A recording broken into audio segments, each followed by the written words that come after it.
The laugh came first. Not loud, not cruel, just confident enough to be dangerous.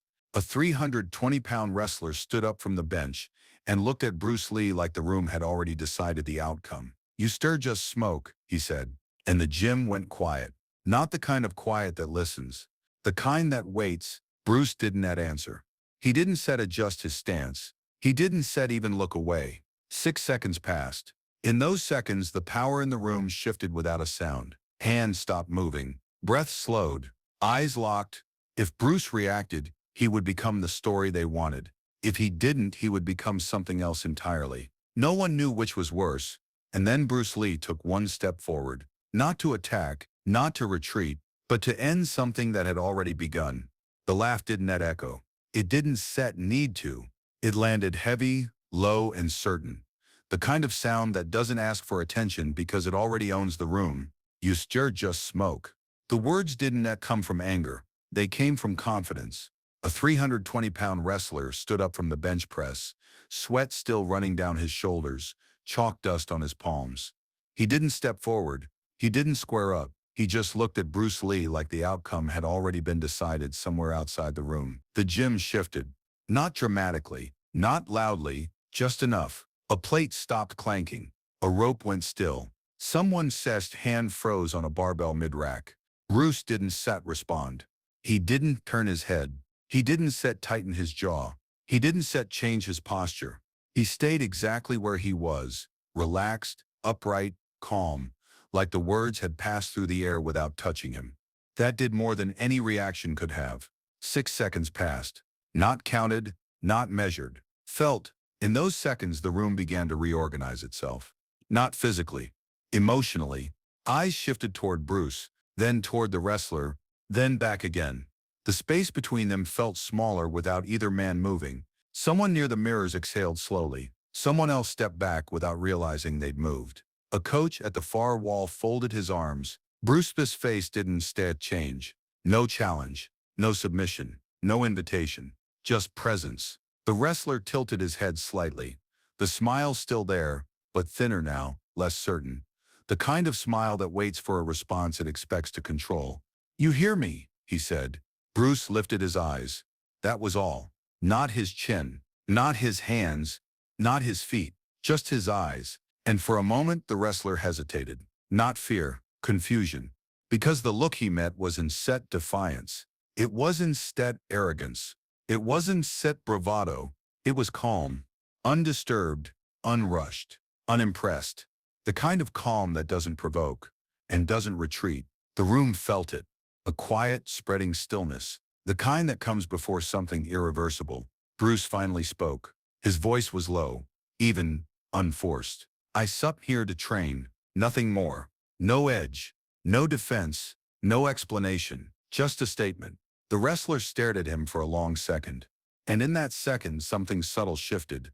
Not in position, not in stance, not in distance, but in control, because the room no longer felt like it belonged to the biggest body in it. It felt like it was waiting on the quietest man instead, not for what he would do, but for what he would choose not to do. The silence deepened, and the circle began to form. The gym didn't announce its rules. It didn't have to. They lived in the way men moved through the space, who walked straight, who circled, who waited. Strength here wasn't discussed. It was demonstrated, measured in plates, in scars, in the way conversations stopped when certain people stood up. Bruce stood near the edge of the floor, his bag resting at his feet, canvas, light, untouched. Around him, the gym resumed its rhythm, but altered. Movements were slower now, more deliberate, as if the room itself was listening. The wrestler stayed where he was, broad shoulders squared, arms loose at his sides. Not threatening, not friendly, just present. The kind of presence that had pushed men backward without contact for years. No one told Bruce where to stand. No one told him where not to. That, too, was a test. A pair of lifters near the racks whispered, then stopped when Bruce glanced their way. Not sharply, not accusingly, just briefly. Their voices didn't return. The mirrors along the wall caught everything. Reflections layered over reflections, bodies within bodies. Bruce's frame looked almost unreal among them.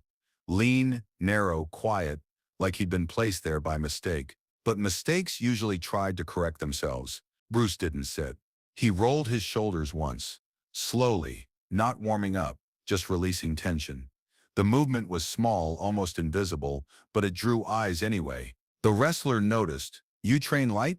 he asked, nodding at Bruce's bag. Bruce looked down at it, then back up. "Today," he said. A pause followed. Not awkward, expectant. The wrestler took one step closer, not into Bruce's space, just enough to remind everyone who usually controlled distance here. "You won't sit last long like that." Bruce didn't answer. He shifted his weight, barely, settling into the floor like he decided to stay. That was the second test. A coach leaned against the wall and stopped checking his watch. A speed bag slowed, then stopped entirely. The gym was doing what it always did when something unfamiliar refused to leave. It gathered. No one said it aloud, but everyone understood. This was no longer about training. It was about order. Bruce looked around once, not scanning, not measuring, just acknowledging the space, the men, the room. Then his eyes returned to the wrestler, still calm, still open. "I don't take space," Bruce said. "I borrow it." The line landed quietly. Some didn't understand it. Some pretended not to. But the wrestler felt it. His jaw tightened for a fraction of a second before he smiled again. Wider this time, louder. "Borrow all you want," he said. "Just don't disappear when it's SEP's time to pay it back." The words drew a few low chuckles, nervous ones. Bruce nodded once. Not agreement, recognition. The space between them felt thinner now. Not because they moved, because the room had decided it was watching something it wouldn't forget. And once a gym does that, it doesn't let go. He hadn't always been the biggest man in the room. But once he became it, people stopped asking who he was. They just made space. The wrestler leaned back against the rack. Arms crossed now, chest still rising from his last set. Sweat ran down his sides in slow lines.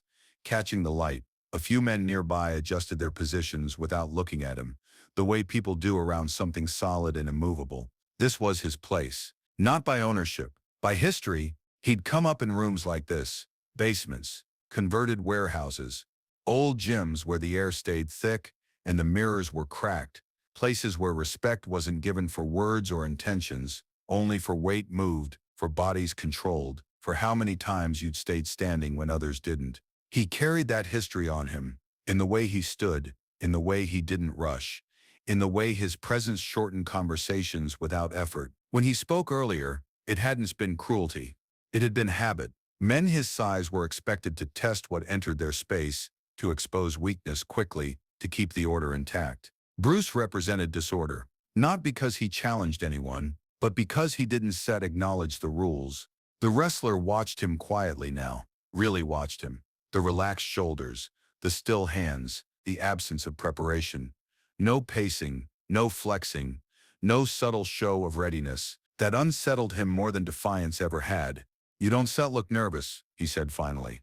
Bruce met his eyes. "Why would I be?" The answer wasn't sharp. It wasn't clever. It was honest. A few heads turned at that, not toward the wrestler, toward Bruce. The wrestler's mouth tightened slightly. Not anger. Something closer to irritation or recognition. He nodded once, as if confirming something to himself. "People always think calm means harmless," he said. "They think it means empty." Bruce didn't interrupt. The wrestler pushed off the rack and stood fully upright. When he did, the difference between them became undeniable again. Height, width, mass. Years of lifting gravity itself into obedience. "I didn't get this way by being calm," he continued. "I got here by not backing down, ever." He let that sit. Bruce Sepp's gaze didn't waver, but something shifted behind it. Not judgment. Understanding. "That costs something," Bruce said quietly. The wrestler exhaled through his nose. A short sound, almost a laugh.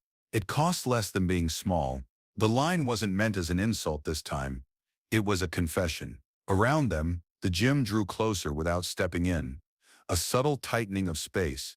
A shared breath being held. Bruce looked at the wrestler for a long moment. Not measuring his body, measuring something else. "Strength," Bruce said, "isn't what you carry." The wrestler waited. "It sits what you steer, afraid to put down." For the first time, the wrestler didn't respond immediately.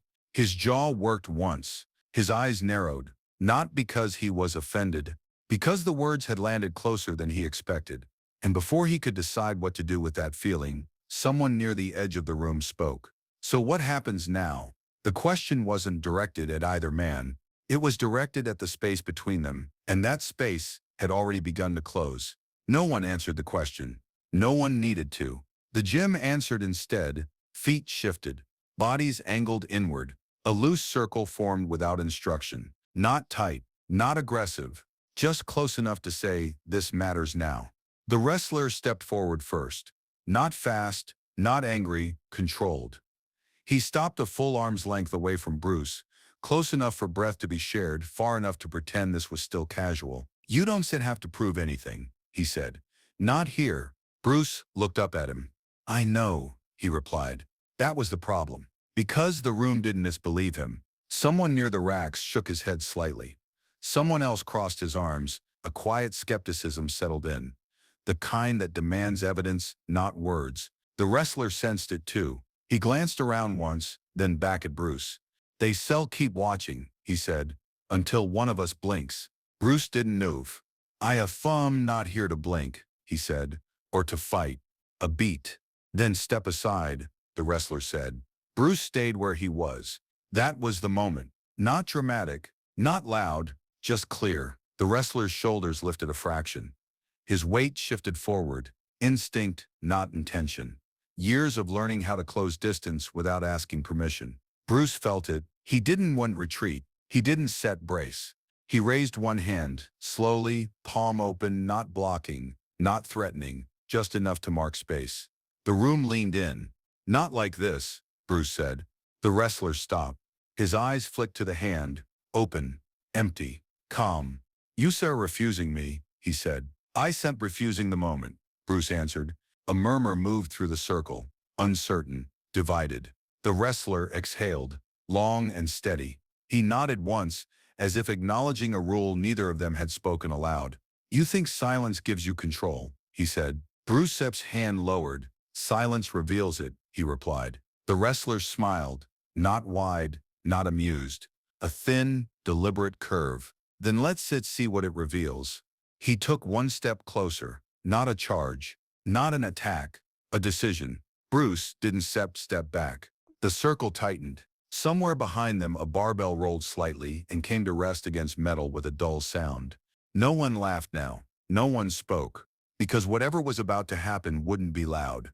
It would be precise. And once it happened, there would be no pretending it hadn't.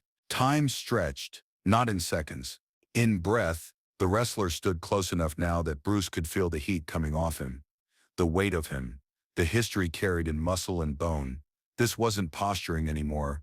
This was the point where habits took over. The room knew it. Someone swallowed loudly. Someone else shifted their feet and stopped when the sound felt too sharp. Bruce did nothing. He didn't widen his stance. He didn't raise his guard. He didn't angle his body. He stayed open. That openness unsettled the wrestler more than resistance ever had. He adjusted his footing, then adjusted it again. Small movements. Unconscious ones. The body preparing before the mind commits. "You really think you can just stand there," he said, quieter now, "and control this?" Bruce's eyes stayed on his face. "I'm not trying to control you," Bruce said. "I'm trying to give you a way out." The words landed without force, without challenge. The wrestler laughed under his breath, but it didn't carry.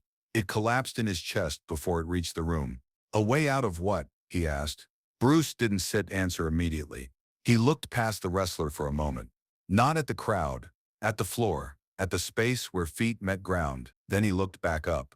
"Out of having to prove something," he said. That was the pause. Not long, not dramatic, but heavy. The wrestler's jaw tightened. His shoulders rose and fell once. He glanced to the side, just a fraction, catching the eyes of someone in the circle, a man who had once looked at him the same way the room was looking now. Expectation. Pressure. He turned back to Bruce. "You don't get to decide that for me," he said. "I'm not," Bruce replied. "You are." Another silence. The wrestler's hands curled, then relaxed. Curled again. His breathing changed. Deeper now. More deliberate. The body preparing for contact even as the mind hesitated. Bruce saw it all. and still he didn't move. That was the decision, not to act, but to wait, to let the moment finish forming on its own. The wrestler stepped in, not fast, not slow, committed. Bruce moved then, not backward, not sideways, forward, just enough to meet him. The circle inhaled as one, but the strike didn't that come. What happened was smaller than that, quieter. Bruce's hand touched the wrestler's chest, not hard, not pushing, exactly where breath begins. His other hand found the elbow, guiding, not forcing. The wrestler's weight shifted. His breath caught. For a split second, his balance wasn't where he thought it was. And in that split second, the room changed forever. The change didn't announce itself. It arrived like a door closing somewhere deep inside the body. The wrestler's breath vanished. Not stolen. Interrupted. His chest tightened, not in pain but in confusion, like the signal to inhale had been delayed. His weight, once solid and certain, drifted forward without permission. Bruce was already there. One step, no force, just placement. Bruce's hand stayed on the wrestler's chest, steady, present, while his other hand guided the arm downward, not trapping it, not locking it, simply removing it from usefulness. The wrestler's stiff knees softened, not buckling, yielding. The room went silent in a way that felt wrong, unnatural, as if sound itself had been asked to leave. Bruce leaned in slightly, not to threaten, not to dominate, to support. His voice, when it came, was barely above breath. "Stay with it," he said. The wrestler's eyes widened, not from fear, from realization, the kind that hits before the mind has time to build excuses. He tried to inhale again. Nothing. His mouth opened, closed, opened again. Air came back in a sharp, uneven rush, and with it came the understanding that whatever had just happened was not an accident. Bruce eased his hand away, slowly, giving the wrestler his balance back 1 inch at a time. He didn't step away. He waited. The wrestler straightened, unsteady now, one hand instinctively pressed to his own chest. He took another breath. Then another. Each one sounded louder than it should have. No one laughed. No one clapped. No one spoke. Because nothing about what they'd seen fit into the language they used for strength. The wrestler looked at Bruce, really looked. Not at his size, not at his posture. At the space around him, the calm that hadn't changed before, during or after. "You didn't hit me," the wrestler said. Bruce shook his head once. "No, you could have," the wrestler said. Bruce met his eyes. Yes. The word carried no pride, no warning, just fact. The wrestler swallowed. His shoulders dropped. Not in defeat, in release. Something he'd been holding for years slipped loose without asking permission. Around them, the circle loosened. Men shifted back, unsure what to do with the quiet now sitting in the room. Bruce stepped back first, a full step, giving space back. The wrestler watched him do it, watched the control in that retreat, and felt something unfamiliar settle in his chest. Not shame. Relief, because the argument had ended, and no one had been broken to do it. The gym didn't return to normal. It couldn't set. Something had been taken out of the air, and something else left behind. Something that didn't make noise. The weights were still where they been left. The mirrors still reflected the same bodies, but the gym no longer felt owned by them. The wrestler stood in place for a moment longer, breathing slowly now, testing the return of his balance, like someone relearning a familiar room after the lights have been turned off and back on again. Bruce waited, not watching the crowd, not checking reactions, just there. The wrestler lowered his hand from his chest. His fingers trembled slightly before they steadied. He noticed it, didn't hide it. "You didn't take anything from me," he said. Bruce nodded. "That was my intention." A few people shifted uncomfortably. This wasn't the ending they'd prepared for. There was no winner to applaud, no loser to explain away, just an open space where certainty used to live. The wrestler looked around once, at the men who had always stepped aside for him, at the ones who had laughed earlier, at the ones who hadn't. Their eyes were different now, not afraid, not impressed, curious. He turned back to Bruce. "Most people," he said slowly, "they either try to beat me or they try to survive me." Bruce listened. "You didn't do either." "No," Bruce said. "I stood with you." The words landed softly and stayed. The wrestler exhaled through his nose, a long breath he didn't know he'd been holding. His shoulders rolled once, easing tension that had lived there longer than he remembered. He stepped aside. Not dramatically, not ceremonially, just enough to clear space. "Go ahead," he said. "Train?" Bruce picked up his bag. Not quickly, not cautiously, with the same unhurried calm he'd carried in with him. As he passed, the wrestler spoke again. Quieter now, meant only for the space between them. "Next time," he said, "I set like to know how you learned to stand like that." Bruce paused, not turning back. "By listening," he said, "longer than most people are willing to." He continued toward the far end of the gym. The circle dissolved on its own. Conversations restarted, not where they'd left off, but somewhere nearby. The rhythm returned, altered. The wrestler remained where he was, watching Bruce set his bag down, watching the way he moved, not smaller now, but clearer. The mirrors caught it all. A man who hadn't sat lost, and another who hadn't sat a won, but something had still changed. Because from that moment on, the gym would remember one thing above all else.